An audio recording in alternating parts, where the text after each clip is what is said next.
హనుమంతుడు రహస్యంగా లంకలోకి ప్రవేశిస్తుండగా లంకకు కాపలాగా ఉన్న లంకిని అతన్ని అడ్డుకుంది. ఎవర నువ్వు?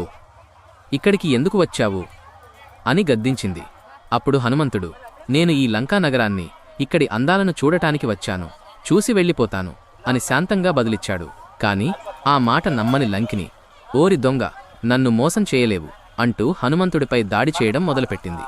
ఆమె స్త్రీ అని హనుమంతుడు ఆమెను కొట్టకుండా తప్పించుకోసాగాడు. అప్పుడు ఆ రాక్షసి, ఏంటి కోతి, భయంతో పారిపోతున్నావా? దమ్ముంటే నాతో పోరాడు అని సవాలు విసిరింది. దానికి హనుమంతుడు, నువ్వు ఆడదానివి, అందుకే ఆలోచిస్తున్నా, నా ఒక్క దెబ్బను నువ్వు తట్టుకోలేవు అని హెచ్చరించాడు. అయినా ఆమె వినకపోయేసరికి హనుమంతుడు గట్టిగా ఒక్క దెబ్బ కొట్టాడు. ఆ దెబ్బకు లంకిని నోటి నుండి రక్తం కక్కుతూ కింద పడిపోయింది. ఆ దెబ్బతో ఆమెకు జ్ఞానోదయమయ్యింది. మహాత్మా, నువ్వు ఎవరు అని అడగగా, నేను రామభక్తుడను, సీతమ్మను వెతుక్కుంటూ వచ్చాను.